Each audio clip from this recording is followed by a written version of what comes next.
Bismillahirrahmanirrahim. Assalamualaikum warahmatullahi wabarakatuh. Selamat bergabung Sobat PKU Cepu pada siang hari ini di Oripod, obrolan ringan podcast ya. Jadi pada siang hari ini kita akan membahas atau berbincang ya mengenai kemudahan JKN dan pelayanan ibu hamil di Rumah Sakit PKU Muhammadiyah Cepu. Nah, pada siang hari ini kita kedatangan narasumber yang Masya Allah sangat istimewa nih ya. Ada Bapak Noyanto SIP sebagai Kepala BPJS Kesehatan Kabupaten Blora, dan juga ada narasumber kita yang lain, dokter spesialis Obsgyn Rumah Sakit PKU Muhammadiyah Cepu, Dr. Seliana Mega SPOG. Jadi kita akan berbincang mengenai seberapa mudahnya JKN dalam membantu pelayanan kesehatan ibu hamil. Baik, tanpa panjang lebar ya Pak Anto ya, kita bisa mulai. Jadi untuk sesi yang pertama ini kita akan berbincang dulu dari pihak BPJS-nya ya Bapak ya, mengenai kemudahan sistem JKN. Ini ada pertanyaan ya Pak ya, kita nanti ada tanya jawab dengan pihak BPJS. Sebenarnya tujuan utama JKN itu apa sih Pak dalam mempermudah akses pelayanan ibu hamil itu? Mungkin bisa dijelaskan secara singkat.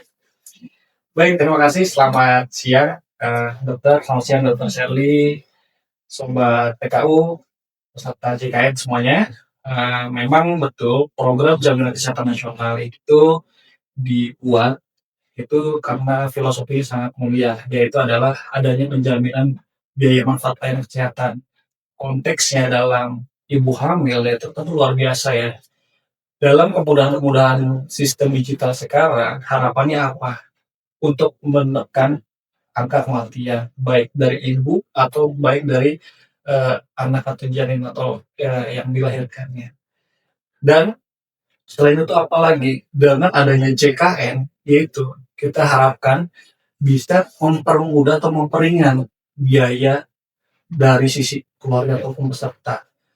Mohon maaf, bayangkan bagaimana kondisi saat ini kalau seorang ibu hamil tanpa asuransi atau tanpa BPJS Kesehatan bisa mengakses bahkan sampai persalinan, itu berapa yang harus disiapkan pembiayaan seperti itu.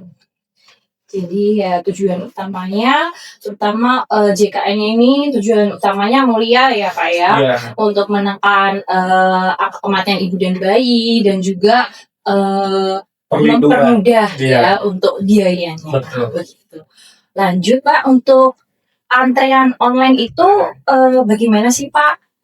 Dia bisa mengurangi nggak sih penumpukan pasien ibu hamil di Vaskes? Ya, terima kasih ya. Jadi tadi kita dari awalnya tujuan mulianya yaitu perlindungan jaminan sosial kesehatan. Kalau kita beranjak pada layanan digital saat ini, khususnya antrean online, tentu sangat berdampak dan itu sangat sesuatu untuk mempermudah peserta ataupun masyarakat. Kenapa tidak? Sebelum adanya antrean online, mungkin saat itu ya kita sama-sama tahu betapa repotnya harus datang pagi-pagi, harus berjibaku antri dengan tentunya kita pahami ya kondisi ibu hamil dalam psikis ataupun secara fisiologisnya itu pasti dibutuhkan sesuatu yang diistimewakan dan berbeda. Dengan adanya antrian online itu sangat memudahkan. Tidak hanya ibu hamil, semua peserta JKN tidak perlu namanya antrian. Kalau dokter semua pernah ingat ya, ada anekdot yang antri itu bukan peserta, sendal jepit gitu. Dari subuh harus pergi dari desa atau dari kampung. Sekarang dengan antrian online, cukup dari aplikasi mobile JKN yang nantinya terintegrasi dengan sistem di antrian di rumah sakit, itu bisa dapat diakses. Misalnya antrian online ke FKTP, fasilitas kesehatan tingkat pertama, misalkan berobat atau mau berkunjung ya ke puskesmas, cukup dari aplikasi mobile JKN.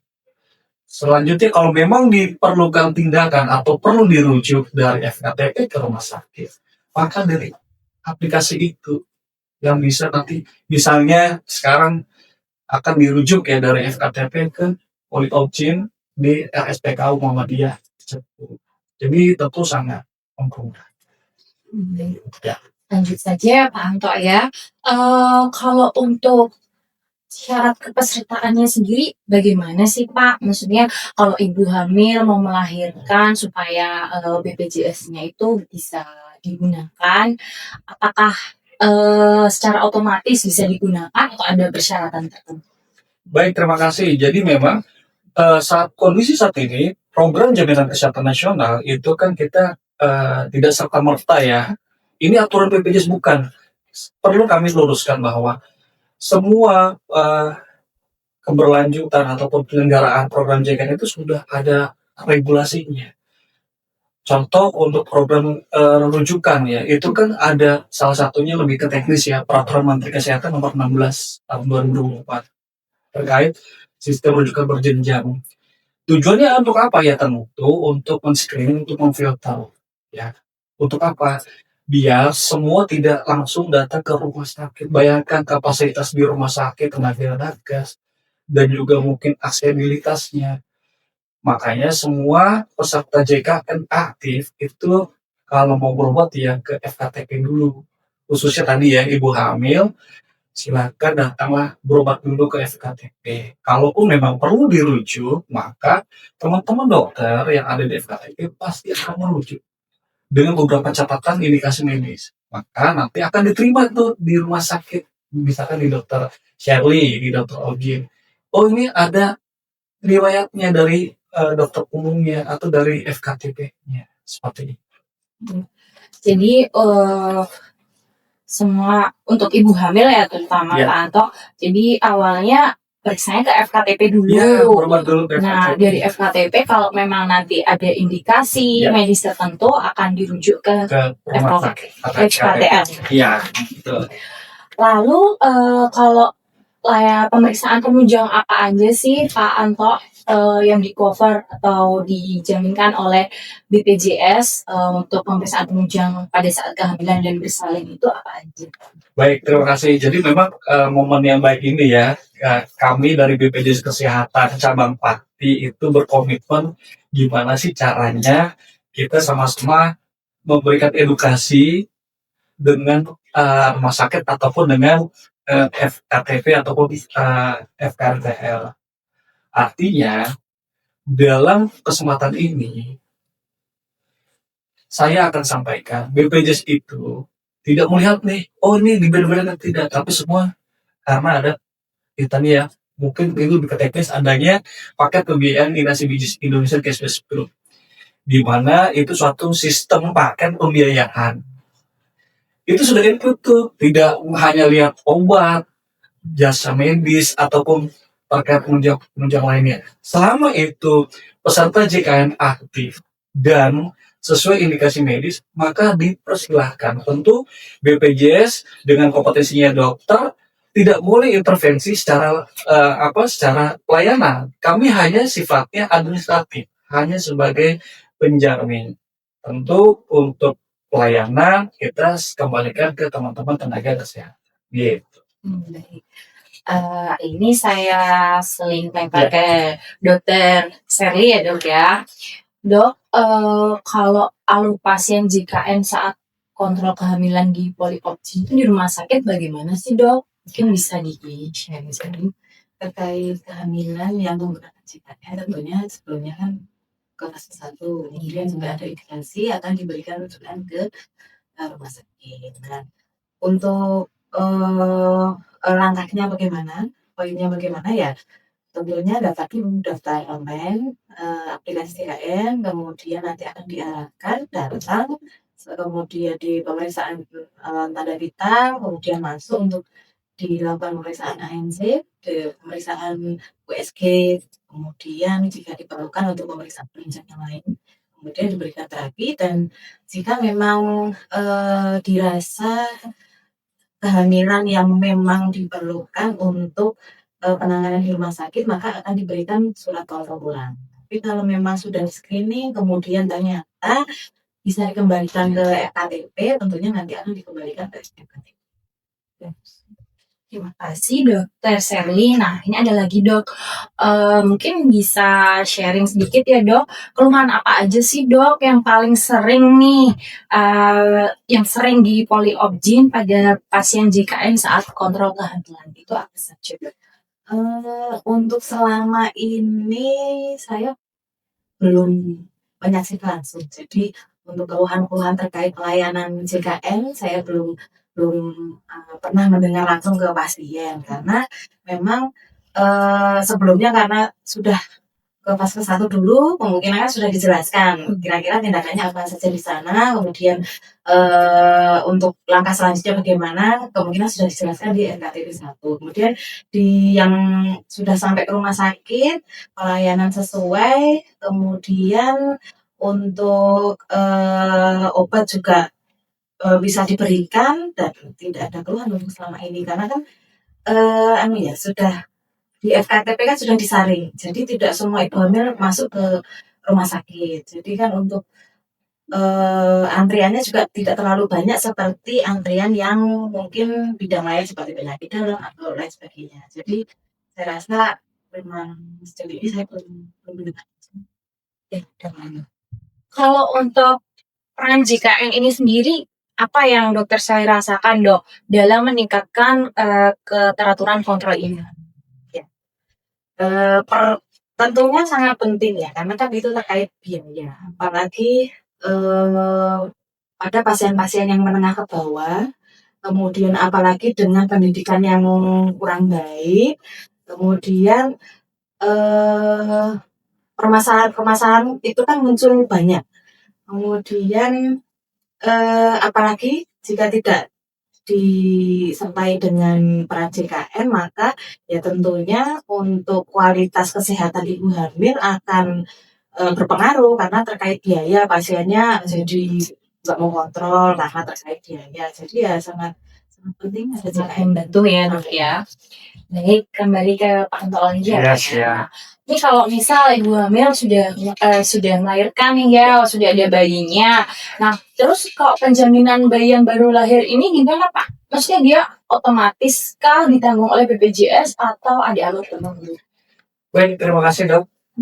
Artinya seseorang peserta JKN yang melahirkan khususnya di rumah sakit ya, maka teman-teman di rumah sakit khususnya nanti di teman-teman PIC itu akan mendaftarkan identitas kepesertaan JKN ya, BPJS ya. Nanti teman-teman di rumah sakit akan mendaftarkan ke sistem, ke aplikasi yang ada di rumah sakit, itu nanti didaftarkanlah bayi nyonya, si ibu itu siapa. Maka untuk pembiayaannya itu sudah otomatis nanti akan bisa dimasukkan dalam tagihan klaim BPJS Kesehatan tentunya. Ada yang perlu saya sampaikan, ini tentu kalau lahiran di rumah sakit ya. Bagaimana kalau lahirannya misalkan di jalan atau di puskesmas atau di mana?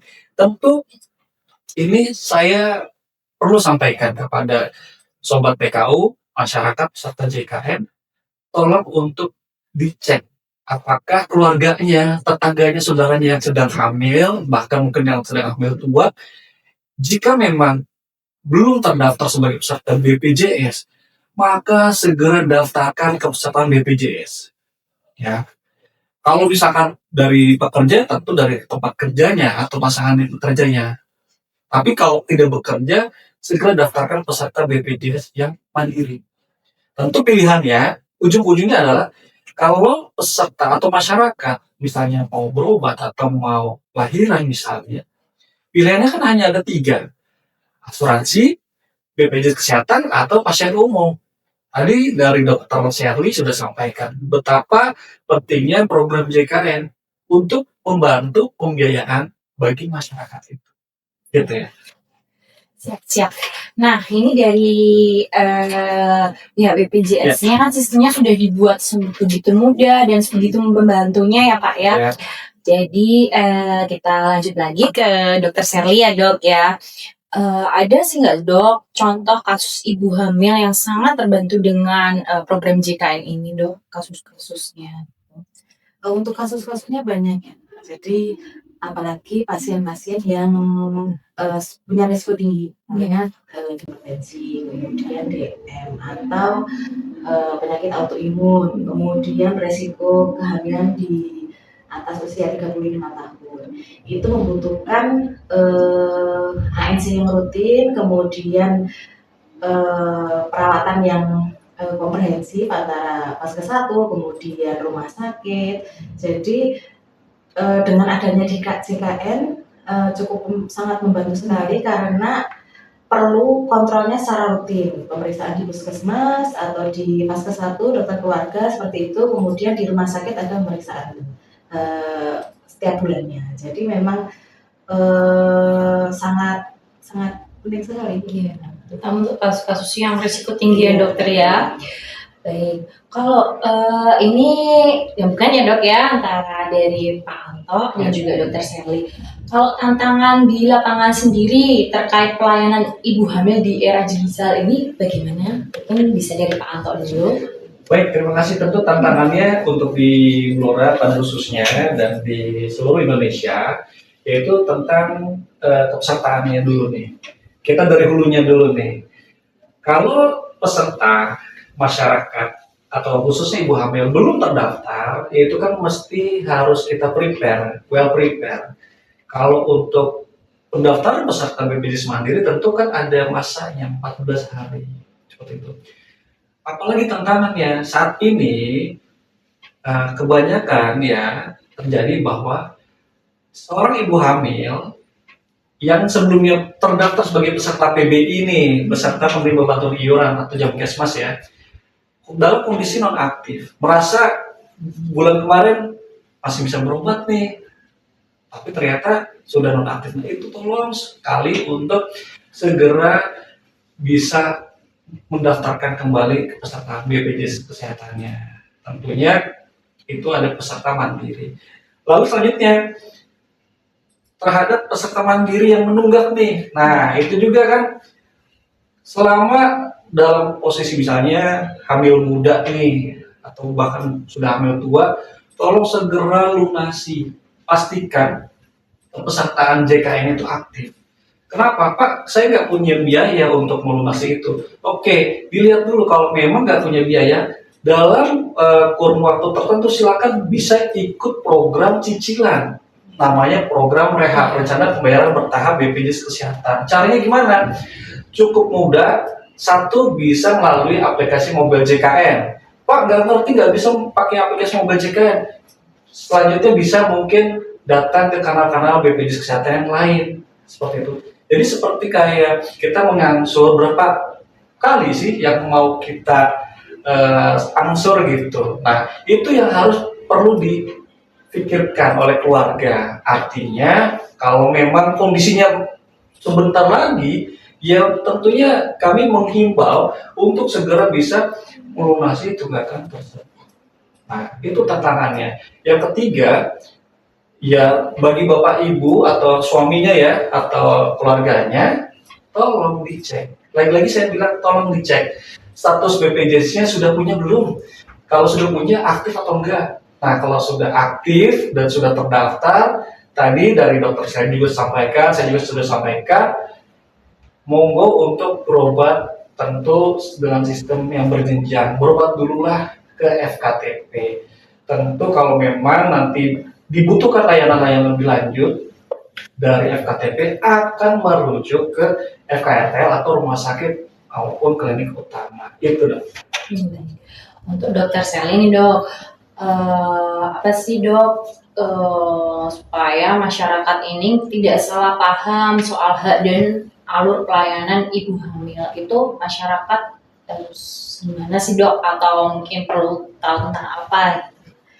Jadi untuk pelayanan ibu hamil banyak yang sebenarnya kasus-kasus yang harus dirujuk tapi pasiennya tidak mau dirujuk.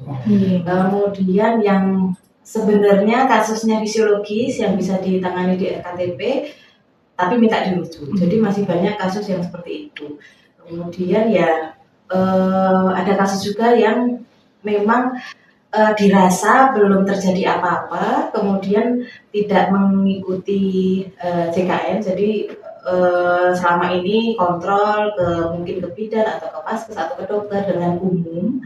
Kemudian mindset-nya apabila nanti terjadi apa-apa, nah baru ngurus. Padahal itu kan butuh proses. Nah, lebih baik kalau memang Pak sudah hamil, terkait masalah kehamilan, jadi kalau memang dinyatakan hamil, lebih baik memang diurus dari awal. Karena kehamilan itu bisa timbul, misalnya sebelum hamil sehat-sehat, kemudian ternyata hamil muncul seperti hipertensi atau DM gestasional. Jadi sesuatu yang tidak terduga itu bisa muncul setelah kehamilan.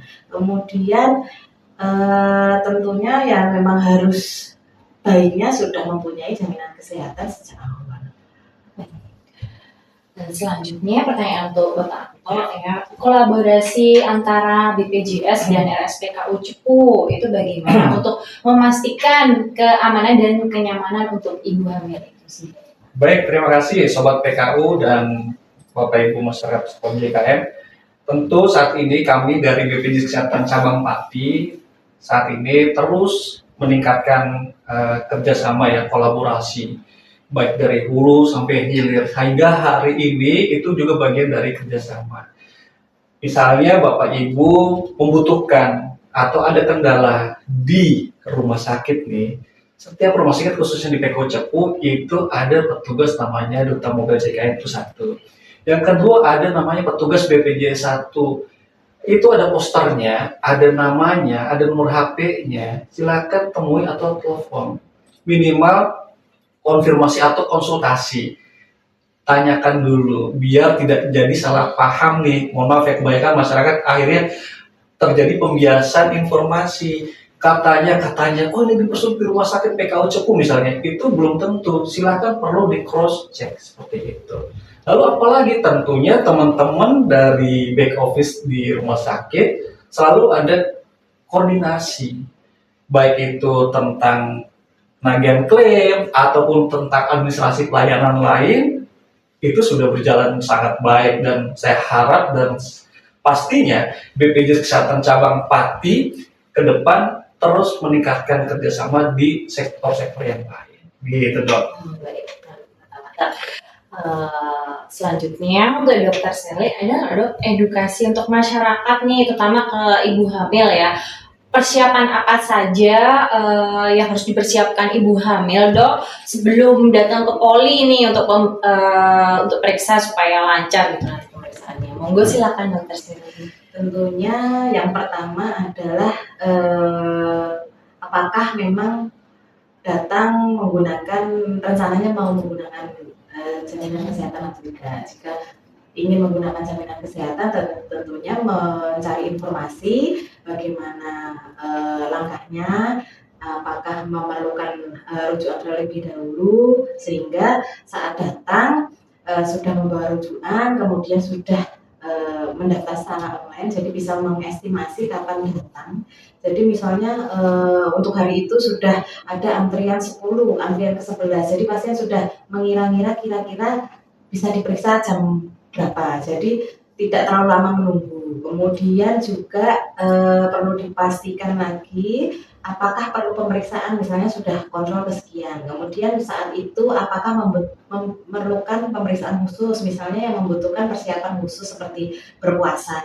Jika memang tidak, ya sebelum ke rumah sakit harus sarapan dulu, kemudian membawa minuman agar saat sebelum dilakukan pemeriksaan, saat menunggu itu juga pasien nyaman, tidak merasa dehidrasi atau kelaparan. Kemudian usahakan untuk ada pendamping. Jadi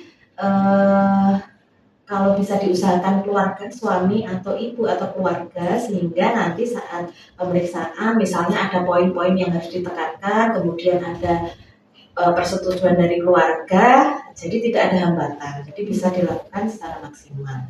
Kemudian jangan lupa untuk membawa buku KIA. Jadi buku KIA tidak hanya diisi di puskesmas, karena itu berkelanjutan. Jadi di puskesmas juga, atau di puskesmas, di vaskes atau di dokter keluarga juga ada catatannya. Kemudian dari pihak rumah sakit juga bisa melihat catatan medisnya seperti apa. Kemudian kami juga bisa memberikan catatan lagi apakah ada hal-hal yang perlu di monitor saat di rumah atau di puskesmas. Kalau dari Pak Anto Ya. sendiri, para edukasi ke masyarakat mengenai tips agar ibu hamil ini lebih mudah menggunakan fitur-fitur JKN. Baik, terima kasih. Memang kami saat ini BPJS Kesehatan terus membicarakan penyebarluasan edukasi dan informasi. Tentu tidak hanya dengan BPJS sendiri, kita misalnya dengan rumah sakit, dengan KTP, dengan misalnya elemen masyarakat lainnya dalam apa, yaitu memberikan informasi misalnya, ayo dong silakan manfaatkan aplikasi mobile JKN. Salah satunya itu tadi bisa penggunaan untuk layanan antrian di aplikasi mobile JKN. Lalu yang kedua, tentunya harapannya itu tadi lagi-lagi silakan Bapak Ibu, kami himbau, kami kembalikan ke Bapak Ibu semuanya. Tadi Dokter dulu sampaikan, apakah kalau memang dirasa mau menginginkan penjaminan, silakanlah pakai BPJS Kesehatan. Tapi kalau dirasa, Pak, kami sehat, bukan itu. BPJS Kesehatan atau program JKN itu sifatnya atau prinsipnya adalah untuk gotong royong. Kita yang sehat, alhamdulillah, puji Tuhan, bersyukur bisa membantu saudara-saudara kita yang sakit. Kita nanti kalau lagi sakit, itu nggak kerasa, kita lagi dibantu oleh mereka yang lagi sehat. Gitu. Tidak terasa ya, Dokter Sherly, Pak Anto, ini sudah lebih dari 20 menit ya, dan topiknya menarik dan insya Allah bermanfaat buat Sobat PKU dan kepada para Bapak Ibu yang sudah bergabung join live pada siang hari ini. Nah, sebelum kita tutup ya, Dokter Sherly, mungkin ada pesan dari Dokter Sherly yang Mega SPOG untuk para ibu hamil, Dokter, monggo. Untuk para masyarakat lah, pada ibu hamil. Tentunya sebelum kehamilan, sebelum merencanakan hamil, usahakan untuk persiapan kehamilan terlebih dahulu. Kemudian terkait faktor-faktor risiko yang bisa menyebabkan nanti hamil, kemudian ada faktor risiko diperbaiki dulu, misal terkait ternyata MCU sebelum hamil, nanti ada hal-hal yang tidak baik ya diperbaiki dulu, diobati dulu, baru saat kondisi terbaik ya direncanakan untuk hamil, untuk menekan risiko nanti saat kehamilan. Kemudian jika memang karena hamil itu tidak bisa diprediksi kondisinya, jadi mungkin nanti saat hamil ternyata ada faktor risiko menjadi suatu kondisi yang berat. Tentunya usahakan baiknya memang punya jaminan kesehatan karena nanti akan mengganggu untuk kontrolnya, untuk obat rutin yang harus diminum gitu. Jadi memang sarannya untuk menggunakan jaminan kesehatan.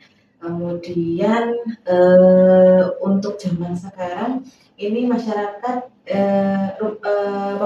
pemerintah itu sudah maksimal dengan adanya program-program dari spesialis keliling, kemudian dari pendampingan dokter ahli ke puskesmas, kemudian di fase 1 sudah ada program-program yang terkait JKN, pasien hamil ada pemeriksaan yang gratis.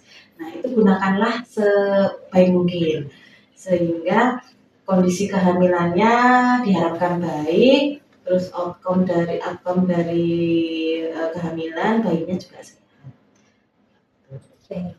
Untuk pesan dari BPJS sendiri, Pak Anto, untuk masyarakat, silakan. Baik, terima kasih. Tentunya saya berharap ya, kami berharap, BPJS berharap bagi ibu hamil untuk selalu sehat ya, sampai proses persalinannya lancar dan dari bayinya tetap sehat. Yang selanjutnya adalah pastikan status kepesertaan ibu ataupun istri ataupun keluarga kita itu sudah terdaftar BPJS Kesehatan. Kalau sudah terdaftar BPJS Kesehatan, manfaatkanlah aplikasi mobile JKN. Dan yang terakhir, silakan ikuti prosedur ataupun dari layanan-layanan ketentuan medis sesuai indikasi medis. jangan atas permintaan sendiri APS gitu. Kalau ada kekurangan ataupun ada kendala, komunikasikanlah yang baik, konfirmasi ke teman-teman di rumah sakit. Semoga sehat selalu. Baik, terima kasih atas waktunya Bapak Moyanto SIP selaku Kepala BPJS Kesehatan Kabupaten Blora dan Dr. Sariana Mega SPOG. Sangat menarik ya dok, terima kasih sudah menambah wawasan kita dan Sobat PKU Cepu, semoga bermanfaat. Baik, saya tutup apabila ada kurangnya, saya mohon maaf. Saya dengan Dr. Inesti mohon pamit undur diri. Wassalamualaikum warahmatullahi wabarakatuh.